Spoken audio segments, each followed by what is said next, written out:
Slovo o jeziku.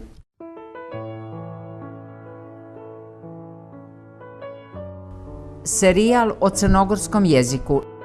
Objašnjenje jezičke norme.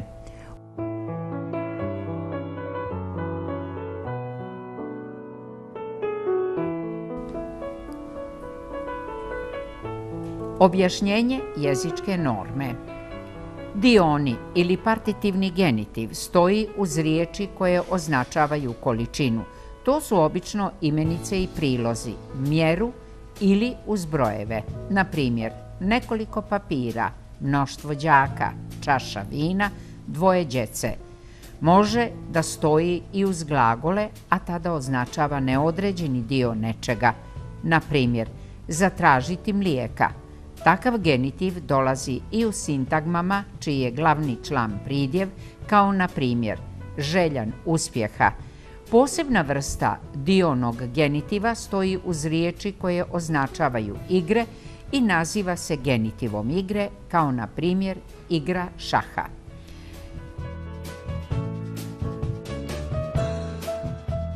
Slovenski genitiv dolazi u odrečnim konstrukcijama na mjestu akuzativa u službi pravog objekta, na primjer u rečenici ne treba nam hljeba.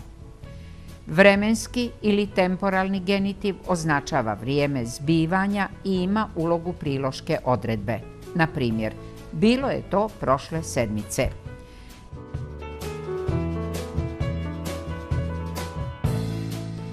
Genitiv svojstva ili kvalitativni genitiv označava svojstvo predmeta ili njegovog dijela. Na primjer, mladić duge kose. Upotrebljava se isključivo sa pridjevskim riječima, jer, na primjer, umjesto mladić duge kose ne može se reći mladić kose. Podvrstom kvalitativnog genitiva smatra se genitiv dobi, na primjer, žena srednjih godina.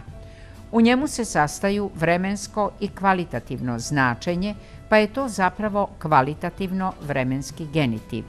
U njemu se kvalitet, svojstvo predmeta izriče vremenskim obilježjima.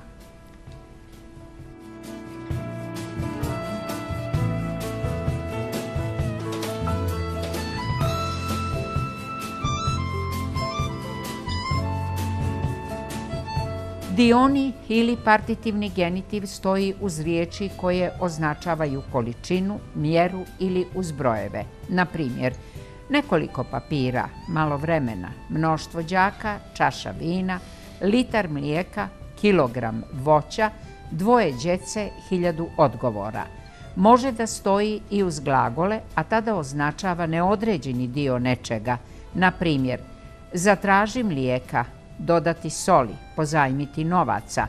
Takav genitiv dolazi i u sintagmama čiji je glavni član pridjev, kao na primjer željan uspjeha, pun vrlina, vrijedan pažnje. Posebna vrsta dionog genitiva stoji uz riječi koje označavaju igre i naziva se genitivom igre, kao na primjer igra šaha, igranje rukometa, igra mačke i miša. U odričnim konstrukcijama na mjestu akuzativa u službi pravog objekta upotrebljava se slovenski genitiv. Na primjer, ne treba nam hljeba, ne gledao sunca, dugo nije vidio sestre i tako dalje.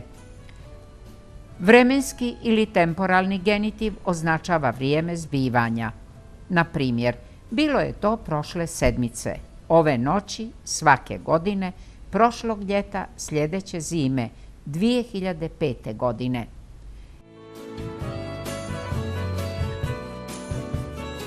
Genitiv svojstva ili kvalitativni genitiv označava svojstvo predmeta ili njegovog dijela.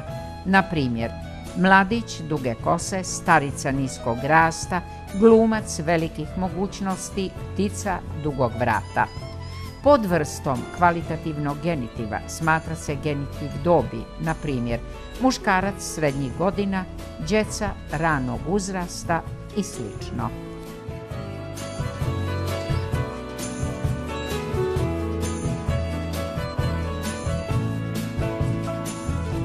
Pričajte sa svojim prijateljima na svom jeziku. Bitno je da sjedite ili sjedite zajedno, a razumijećete se svakako.